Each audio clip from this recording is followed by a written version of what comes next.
Não, a que eu tinha feito para outra sala era 80, 81 e 93.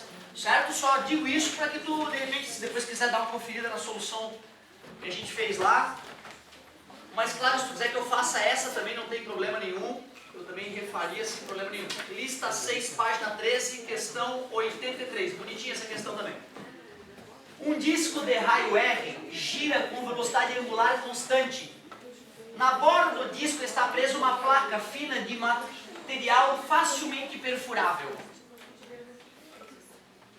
Um projétil é disparado com velocidade V em direção ao eixo do disco, conforme mostra a figura, e fura a placa no ponto A. Então tu vê, né, tem uma coisa girando, um disquinho girando, na borda desse disquinho tem uma plaquinha. O cara foi lá e deu um tiro, fazendo com que, né, o projétil disparado atravessasse o centro dessa plaquinha. Então o projétil veio de lá, atravessou o orifício, e esse projétil tem a velocidade V. Enquanto o projétil prossegue sua trajetória sobre o disco, a placa gira meia circunferência, de forma que o projétil atravessa mais uma vez o mesmo orifício que havia perfurado. Incrível, hein? O projétil continuou aqui enquanto o disco girava. Quando a plaquinha estava aqui, nessa nova posição, o projétil veio e passou pelo orifício que ele já tinha produzido. Incrível, coincidência isso acontece. Considere a velocidade do projétil constante e sua trajetória retilínea. O módulo da velocidade V do projétil é... Ele só me disse que esse disco tem um raio R e que ele gira com velocidade angular ômega. Pô, peraí. Se eu quiser saber a velocidade de um objeto, uma das maneiras de eu achar essa resposta é ver que distância que ele andou e dividir pelo tempo que ele demorou para andar. Concorda comigo? Já que o projétil atravessa o disco passando pelo centro do disco, a gente pode dizer que o projétil andou R mais R. Ele andou um diâmetro. Ele andou 2 raios. Concordam? Isto em meio período, né? Porque se período é o tempo para completar uma volta, meia volta é meio período. E já que ele me deu velocidade angular, eu sei que velocidade angular está relacionada com o período com 2π sobre tesão, que é o período, né? Quer dizer que se eu quiser achar o período, é 2π sobre ômega. Está dividindo, passou dividindo. Então quer dizer que a metade do período, o período dividido por 2, é π sobre ômega. Isto é a metade do período, que é o tempo que o projeto demora para sair de uma placa e atingir a própria placa, meia volta depois. Já que velocidade é distância sobre tempo, e eu já reconheci que esse tempo é meio período, eu só preciso substituir o tempo por π sobre ômega. Divisão de fração é a primeira vezes o inverso da segunda. A velocidade desse projétil é 2r ômega sobre π. Ou 2 ômega r sobre π. 2 ômega r sobre π. É o que nós temos ali. Então, bacana essa questãozinha. E até o cara... E as letras, né, cara? As letras ferram com a gente, porque o cérebro, ele não entende o que está acontecendo. Número fica palpável, né? Letra, a gente tem que lutar contra essa agonia que as letras nos causam. O importante é que até o final do ano a gente não está mais tão nervoso com a questão de aparecer só a letrinha, ter fé também, né? Continuar não vai dar certo, vai dar certo. Claro, meu querido, muito obrigado. 82, na mesma, aliás, na página anterior, né? Página anterior, página 12, questão 8.2.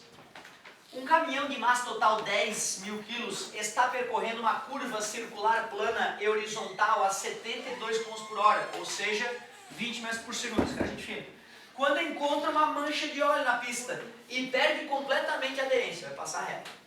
O caminhão encosta então no muro lateral que acompanha a curva e que o mantém em trajetória circular de raio igual a 90 metros. Ah, entendi. Então tu vê, o caminhão saiu, bateu no guarda-reio, mas o próprio guarda-reio continua fazendo a curva que tem raio de 90 metros. O coeficiente de atrito entre o caminhão e o muro vale 0,3. podemos afirmar que ao encostar no muro, o caminhão começa a perder velocidade à razão de aproximadamente... Legal.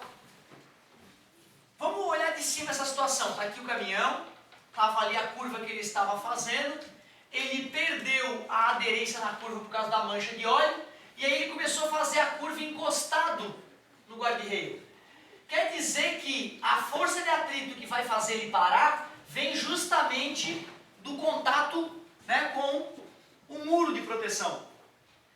Quer dizer também que o muro de proteção é que está fazendo o papel de força centrípeta, né?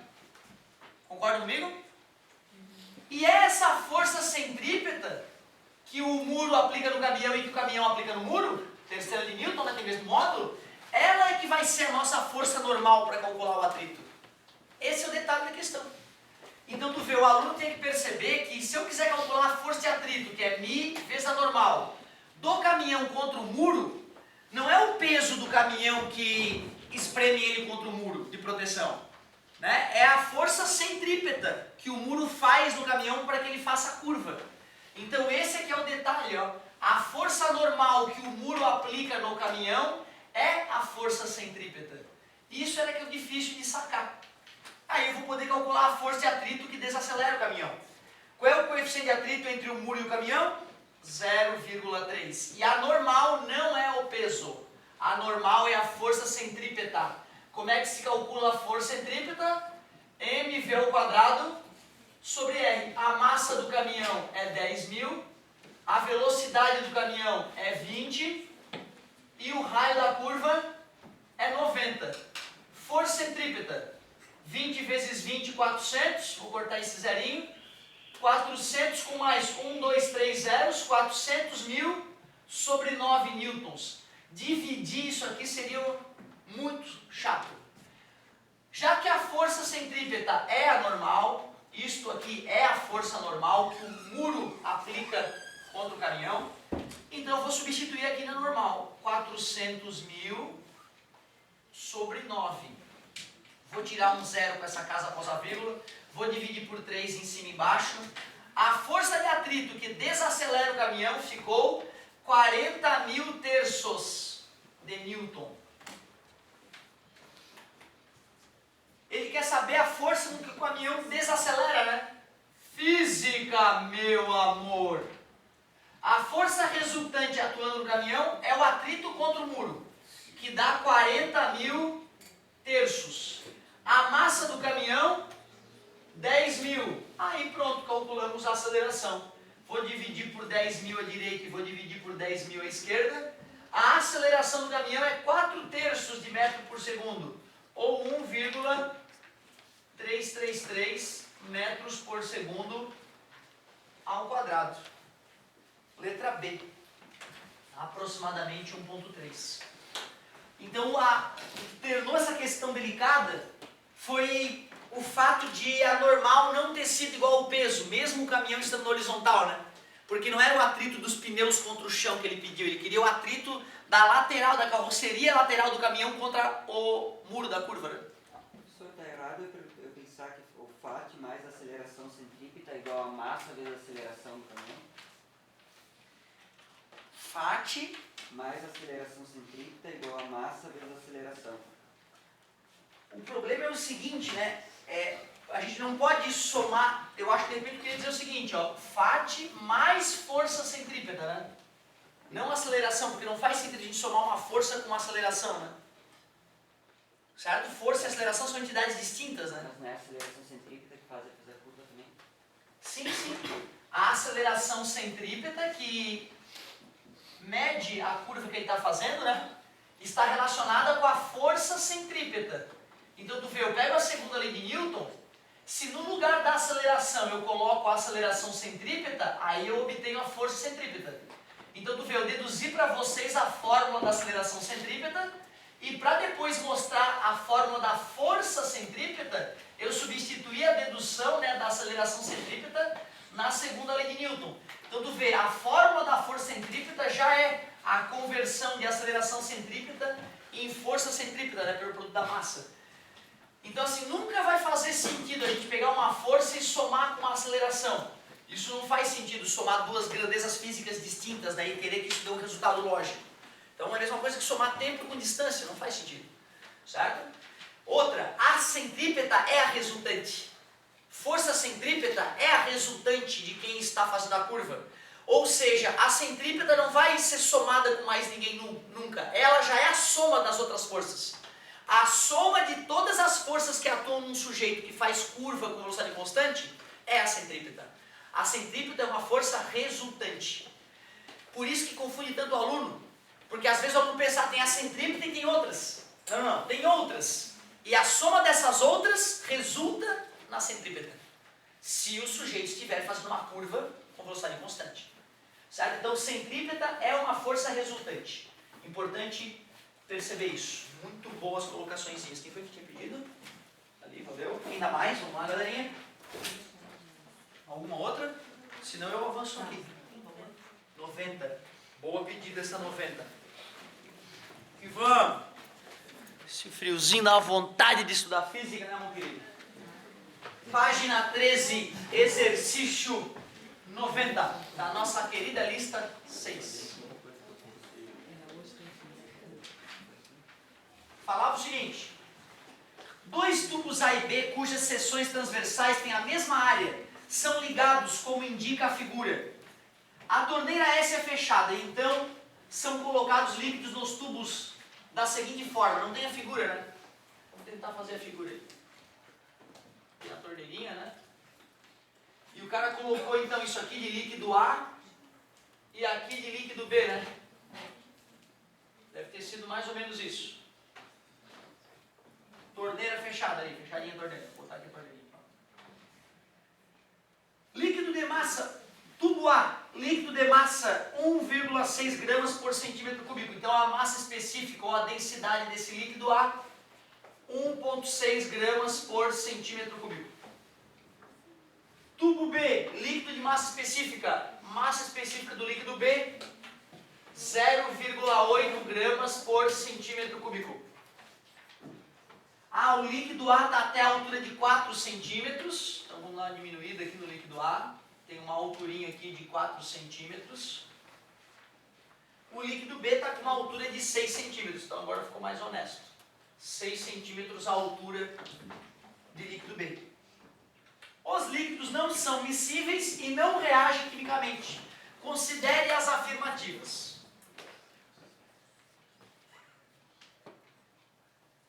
1.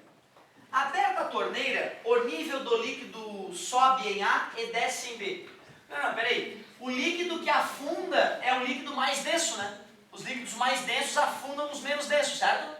Quer dizer que o líquido A, por ser mais denso que o B, vai tender a ocupar toda a parte do fundo.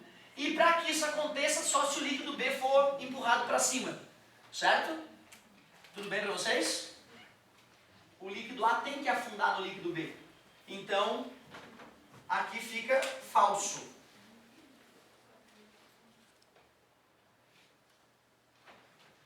2.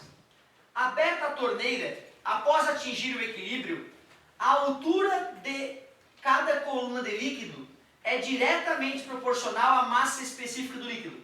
Quando a torneira for aberta, nós poderíamos pegar aquela altura ali, né, onde está o líquido A foi ocupar aquela região, o líquido B deu uma subidinha. Tem o ponto 1 e o ponto 2 dentro do líquido A. E aquele ponto ali é a superfície de separação entre o líquido B e o líquido A.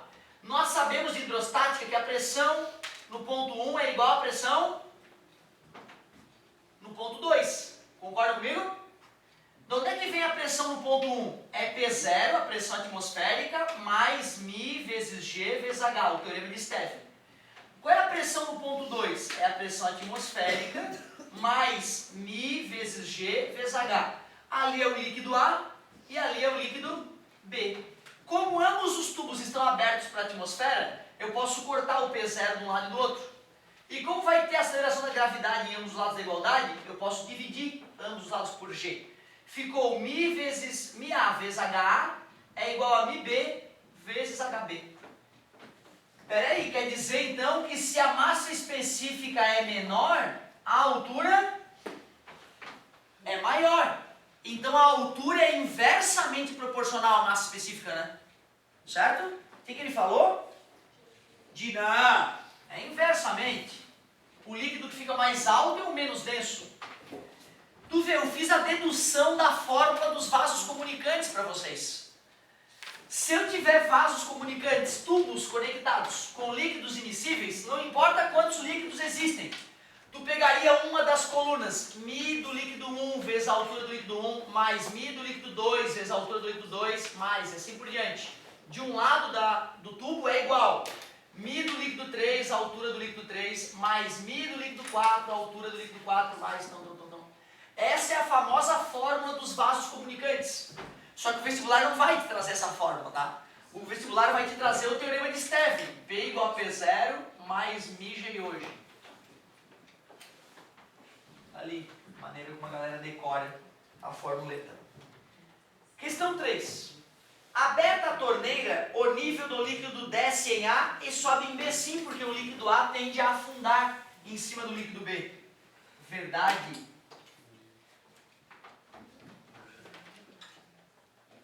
Eu estou agoniado com um detalhe ali, eu quero fazer uma conta depois ali, porque eu estou agoniado com... Porque tu vê, né? Eu estou usando a teoria de como se os líquidos já estivessem em equilíbrio ali, né? Eu estou preocupado, eu quero fazer uma conta para confirmar a nossa ideia. Quero fazer uma continha depois para confirmar a nossa ideia. Questão 4. Aberta a torneira após o equilíbrio, o nível torna-se o mesmo nos dois tubos. Só se fosse o mesmo líquido. Para dar o mesmo nível, né? Só se fosse a mesma densidade. Então não. O que o gabarito diz, pessoal? É isso mesmo? O gabarito da D. Da D? Que seria... 2 e 3. Aberta a torneira após o equilíbrio, a altura de cada coluna de líquido é diretamente proporcional à massa específica de cada líquido. O detalhe é isso aqui, né? Isso aqui vai de encontro ao que a gente acabou de mostrar, né? Tá, mas a altura grande não tem uma densidade pequena, e a altura pequena tem densidade grande, então não é diretamente proporcional? Não, tu acabou de falar inversamente, né? A altura grande tem densidade pequena. Não. Tem que ser grande e grande, né? Mais uma. Entende o que eu digo? Grandezas diretamente proporcionais é que quando uma é o dobro, a outra é o dobro também. Se a massa específica de um dos líquidos é o dobro da do outro, a altura da coluna tem que ser a metade. Certo? Então, inversamente proporcionais deveria ser. Ali era para estar escrito inversamente proporcional. E a minha dúvida não é nem nesse aspecto. A minha dúvida é o seguinte, gente, ó. Para eu afirmar que o líquido A desce, não basta eu só dizer que ele é mais denso e ele afunda no líquido B, né? A não ser que eu suponha que o líquido B pode... Porque assim, imaginem vocês que eu coloco uma altura gigantesca de líquido B. Tu concorda que se eu boto uma altura gigantesca de líquido B, já que o peso desse líquido B na parte direita é maior do que o peso do líquido A, mesmo ele sendo mais denso, ele teria a tendência de acabar empurrando, né? Aí o que acontece? Esses líquidos iam acabar se misturando aqui e o líquido A ia ocupar o fundo do recipiente, enquanto o líquido B poderia até vazar para o outro lado. Tu vê, então a questão, se a gente fosse analisar ela mais verosimilmente, poderia gerar problema. O detalhe é que eu não posso calcular o peso do líquido A, nem do líquido B, porque ele não me deu a espessura do tubo, né? Por isso que a solução realmente é por esse caminho. Mas eu queria comparar o peso de líquido A com o peso de líquido B nos tubos. Só que aí ele teria que ter um êmbolo móvel aqui para não permitir que os líquidos se misturassem em hipótese alguma. Aí a questão ia mudar. Desculpa, amigo, pode continuar. Se eu pensar assim, fora desse contexto, a força resultante é massa vezes aceleração. Um corpo que tem grande massa não vai ter pequena aceleração e não é diretamente proporcional também? Inversamente proporcional. Newton disse, né? Quando a gente estudou a segunda lei de Newton, a gente disse que a aceleração é diretamente proporcional à massa, à força, e inversamente proporcional à massa.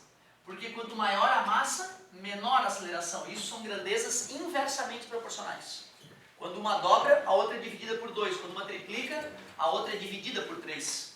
Para ser diretamente proporcional, é força e aceleração. Triplicou a força, triplica a aceleração por uma mesma massa. Quadruplicou a força, quadruplica a aceleração por uma mesma massa. Força e aceleração são diretamente proporcionais. Aceleração e massa são inversamente proporcionais. Observe, meus amigos, que tu não pode Tu tem que saber analisar em qualquer maneira que a fórmula tiver, né? Olhando dessa maneira, como antes a massa estava embaixo, a aceleração estava em cima, o aluno pensa, é inverso e proporcional. Aí quando eu reescrevo a equação, o aluno pensa, agora é diretamente proporcional. Não. Se a força é constante, se o número da esquerda é constante, se a massa aumenta, a aceleração tem que diminuir na mesma proporção, para que dê o mesmo produto, o mesmo resultado. Tá? Então tu vê, eu não estou inseguro com o 2 não. Eu não estou inseguro com o 2. Aberta a torneira após atingir o equilíbrio, a altura de cada coluna de líquido é inversamente proporcional. Estou muito seguro disso. Até porque é essa fórmula mesmo que a gente usa, né? E a gente sabe que se a gente bota água e óleo, em vasos comunicantes, a água fica mais no fundinho, vou botar água aqui, e o óleo fica aqui assim, né? Então, óleo e água.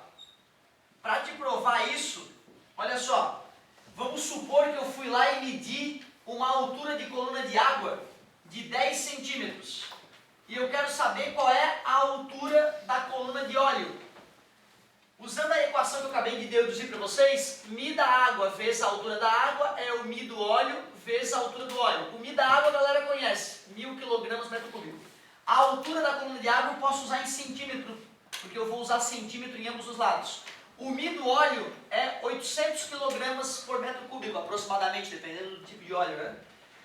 H do óleo, está multiplicando, passou, dividindo, então ficou 100 oitavos, 50 quartos, 25 meios, 12,5.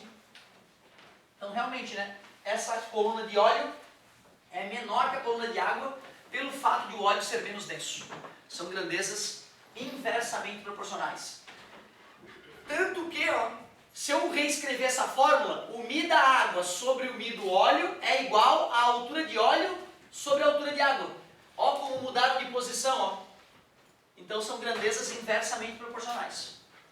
Certo? O quanto o óleo é mais denso que a água, o quanto a água é mais densa que o óleo, vai ser a mesma razão entre a altura de óleo e a altura da coluna de água.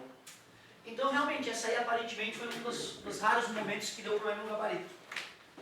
Não, sempre duvidem, tá gente? Sempre duvidem como eu faço de mim mesmo. Mas eu estou bem seguro nessa questãozinha. Quem dá mais? Quem dá mais? Só aproveitar. Vamos tocar a matéria para frente então, meu querido. Paramos aonde na última aula, gente? Eu estava desenvolvendo hidrostática? Não sei se é isso.